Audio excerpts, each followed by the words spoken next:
Hi, Thriller Movies Recap here. Today I'm going to show you a movie from 2013 titled, About Time. Relax and enjoy. Don't forget to like and subscribe to support this channel. Spoilers ahead, watch out. Tim Lake begins by introducing himself and his family. He had a reputation for being too tall, too thin, and too orange. His mother was typically unfeeling. In his spare time, his father James, a former university professor, likes to read and play table tennis. His sister Catherine, also known as Kit Kat, was free-spirited, and his uncle Desmond, who was a little strange and probably has Alzheimer's. As Tim recalls, the family has shared many happy times together on the beach and at their home in Cornwall, England. Tim doesn't enjoy going to his parents' New Year's Eve party, which they host. When he and his friend Jay clumsily bump into a table, beverages and bottles pour all over the place, even onto some visitors. Tim is shown interest by a lovely young blonde woman as Kit Kat hooks up with Jimmy Kincaid. When the clock strikes 12, the woman bends in to kiss Tim, but he shakes her hand and wishes her a happy new year instead. While everyone else is kissing their significant others, the woman is clearly disappointed. Tim and his father have a meeting in the family's den the following morning. James shares with him a significant family secret that his own father revealed to him when he was 21 years old. It appears that the family's men have the capacity to travel through time. Tim is perplexed and doubts what his father just said, yet he inquires as to how this work is carried out. James instructs him to find himself there by entering a dark space, closing his eyes, clenching his fists, and imagining the precise moment he wishes to travel to. Tim makes this attempt by going into his bedroom's wardrobe. He follows James' advice, and as soon as Mr. Brightside by the Killers starts playing loudly, he is startled to realize that he is still sporting the same clothing as he had for the New Year's Eve celebration. When the clock strikes midnight, he avoids bumping into the table and grabs the blonde woman, much to her delight, kissing her. Tim travels back in time to tell his father how amazed he is. Tim responds that he would really like to utilize this power to get a woman when the man asks him what he intends to do with it. Tim falls in love with Kit Kat's friend Charlotte the moment she visits the family during the summer. Charlotte asks Tim to apply sunscreen on her back as she and Kit Kat lounge in the sun. He jumps with delight and tries to squeeze the tube, squirting a lot of sunscreen into Charlotte's back. Tim makes an uneasy retreat into the house and the closet to return to this particular time.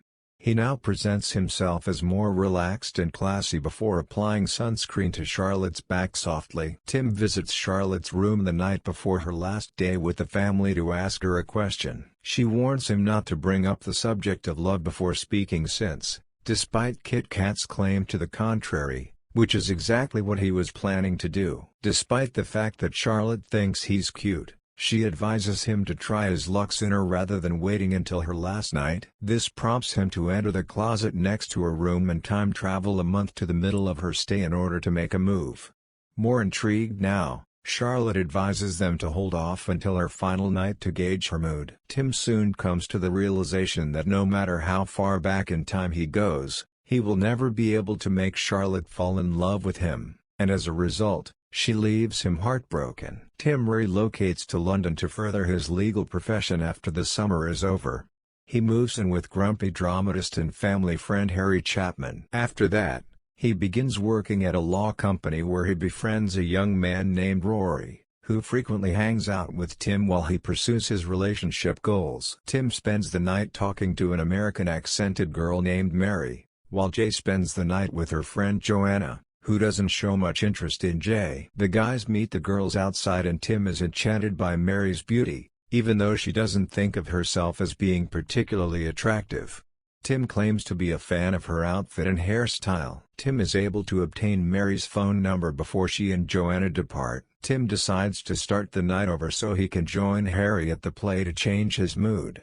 Tim goes to the dressing room of one of the main actors to encourage him to give his script another look over. When Tim returns home, he finds Harry upset over a failed performance at his play where one of his actors forgot his lines on stage. Tim is brutally reprimanded by the actor, who then reads his script. Tim and Harry watch the play, and the audience cheers when the actor reads his lines perfectly. Tim departs to go through time and go backstage where he holds up cue cards for the actor to refer to, enabling the actor to deliver his lines flawlessly and to applause. Tim tries to call Mary after the show but finds that his phone doesn't have her number displayed. When he arrives at the eatery where they first met, the host informs him that Mary and Joanna have already left and that since they paid in cash, he is unable to provide any further information. The following morning, when Harry examines the newspaper, he discovers a positive review of his performance. However, Tim is more interested in an advertisement showing Kate Moss because he and Mary had previously discussed her. This prompts him to visit a museum with a Kate Moss photo show in the hopes of seeing Mary there. He tries for days on end with no success before Kit Kat stops by to assist him. When Mary finally passes by, Tim takes the chance to speak with her. She responds that they have never met despite his greetings to her, that it is lovely to meet her. He claims to be aware of her name being Mary, but this only causes her a little discomfort. Just as Joanna is about to arrive, Kit Kat persuades him to return after he left feeling somewhat ashamed. Mary agrees to let Tim join them if he can prove to her that he is not a madman or an unusual French fetishist. He comes to lunch with them and finds out that Mary has a boyfriend. Rupert, Mary's boyfriend, shows up to hang out with the girls. Tim begins to press the issue of how and where they met, which turns out to be at a party Joanna hosted the week prior at her apartment. She even offers Tim the exact location's address, which is sufficient information for him to enter the men's room and time travel once more. Tim arrives at Joanna's party just in time to see Mary alone at a table by the window. He strikes up a conversation with her, which initially comes off as awkward, but he eventually persuades her to leave the party so they may have dinner together, preventing Mary from ever meeting Rupert. Tim discovers that Mary works for a book publisher during their date, and they continue to talk about Kate Moss.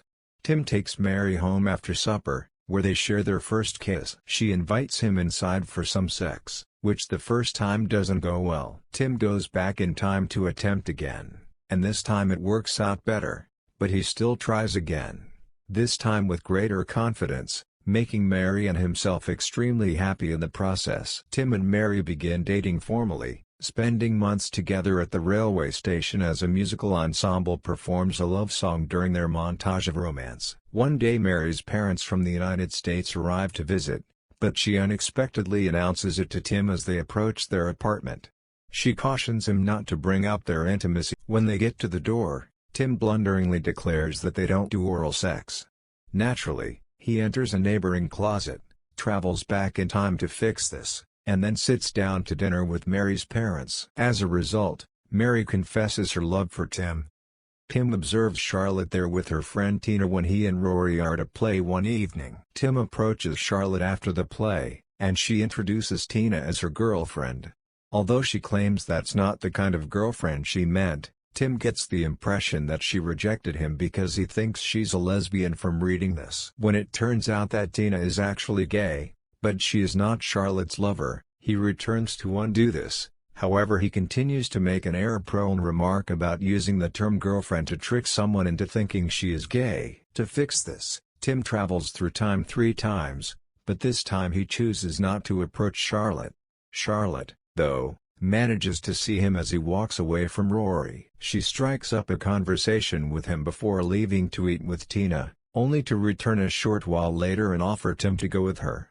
Following supper, they return to her home. Tim realizes where this is going and tells Charlotte there is something he needs to do as Charlotte starts to invite him inside. Mary is sleeping when Tim returns to his apartment. She is too sleepy and half asleep to respond when he wakes her to make a proposal. He travels across time to hire a jazz band to play music and ask her to marry him in a more delicate manner. She accepts and expresses gratitude that he did not make a large public proposal. To break the news to Tim's family, Tim and Mary pay them a visit. When Kit Kat is found, she informs him that she has been fired from another job. She rushes into the living room, grabs Mary by the cheek, and kisses her repeatedly. Tim tells the family during dinner that he and Mary are getting married and that they hope to do so soon because they are also expecting a baby. The news has delighted the entire family. Tim and Mary begin making arrangements that evening, including the use of the song Il Mondo at the nuptials, the location of the wedding, Tim's best man, and the location of their honeymoon. The wedding day finally comes. Even when it starts to rain, the couple finds everything to be pleasurable and amusing. Rory, who is the best man at the reception, begins to make an uncomfortable speech, which prompts Tim to go back in time and choose Harry as his best man. Tim returns to picking Jay as Harry starts making crude remarks to him. The fact that Jay begins using crass sexual allusions makes this situation much worse, compelling Tim to choose his dad as the best man in the end. After giving a shoddy speech, James chooses to go back in time to deliver a far better speech in which he declares that he has only ever loved Uncle Desmond, B.B. King, and Tim. Mary soon gives birth to Posey, a girl, who will be her and Tim's first child. Even though Tim claims they can hardly afford it, they finally move into their own home, and he and Mary are content despite this. Tim's family shows up on Posey's first birthday a year later, but they are still waiting for Kit Kat. Jimmy Kincaid answers the door once there is a knock. When Tim inquires about Kit Kat, Jimmy responds that they had a fight and that she had been drinking earlier. When Tim and Mary arrive at the hospital, they learn that Kit Kat was involved in a car accident as a result of her drunk driving. Before Kit Kat drives anywhere, Tim travels through time to bring her to his residence. He confronts her about her issues with Jimmy as they are out for a stroll on the beach. After telling her his secret, he leads Kit Kat into a closet where they can time travel to the movie's opening New Year's Eve party, where she met Jimmy. She is as shocked to see herself in her old attire as Tim was when he first did so. They witness Jimmy approaching another female and Tim stops Kit Kat from approaching Jimmy. When Kit Kat sees what a jerk Jimmy is, she approaches him and gives him a solid punch in the face. Kit Kat tells Tim that she is now with Jay because her memory has been changed when Tim brings her back to the present. Tim returns home after being glad to see Kit Kat happier with Jay. He is astonished to see that his daughter is now a male when he goes to play with Posey. To meet the child's father, Tim goes back in time to the day of the child's birth. James explains to his son that he changed the timeline such that he had a son instead of Kit Kat because the child was born between Tim and Kit Kat's time voyage with Kit Kat. Tim understands he must reverse Kit Kat's altered timeline in order for Posey to be born. Tim and Mary remain by Kit Kat's bedside as she recovers from the car accident until she makes a commitment to end her relationship with Jimmy and keep her career. Tim tells Kit Kat that Jay has always had feelings for her and advises her to talk to him before he departs. Posey is still present, and Tim is playing with his daughter. Although Mary doesn't want to go through the process again, he tells her he wants another child. Despite this, they nonetheless give birth to a new child, a boy called Jeff. Tim and Mary are having dinner with Mary's publisher one evening. Even though Tim assures her that she looks beautiful in any outfit, she goes through a number of wardrobe changes since she is unhappy with the way she looks. Mary finally returns to the original outfit she donned. Tim replies when she asks him where Posey is that he left her downstairs. He sadly left her with the publisher's manuscript, which Posey colored in with crayon before shredding it. Tim tries to leave so he can use time travel to erase this, but Mary is enraged and won't allow him. The phone suddenly rings, and she answers furiously before apologizing when she realizes it is Tim's mother on the other end. Tim's countenance changes when he talks to his mother on the phone after she hands it to him. Kit Kat follows Tim and Mary back to the family's Cornwall home. Tim asks his mother how she is as Kit Kat enters sobbing. "I am utterly disinterested in a life without your father," she replies. Tim is informed by Uncle Desmond that James has lung cancer. He continues by saying that the day James proposed to Desmond on Tim's wedding day was the best day of his life, and that the day he found out about it now is the worst. When Tim sees his father, he finds out that he only has a few weeks left. He acknowledges that he has been time traveling frequently in order to give himself more free time to study books and spend time with his family. Tim is then informed that he has another secret to share. Tim describes how his father offered him a two-part strategy for living life to the fullest. We witnessed Tim going to work, watching Rory get reprimanded by their employer, going to eat lunch, going to a court case with Rory that ends up being successful, and experiencing the day with the stressors he should confront in the first section. The second step entails traveling back in time and reliving the day while accepting it as it is. He recalls that day with a happier mood, even letting Rory take pleasure in it. The day of James's funeral arrives. Tim goes back in time while everyone is getting set to tell his father that he is coming from the burial.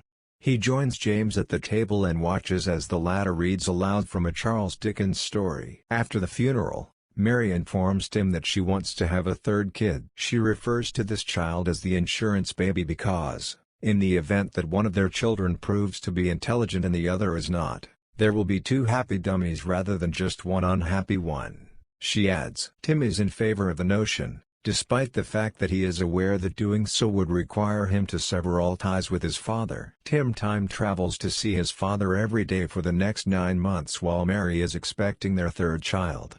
On the 9th month, just as Mary is about to give birth, Tim pays his father one more visit. James inquires about the appropriate form of payment after their game of table tennis.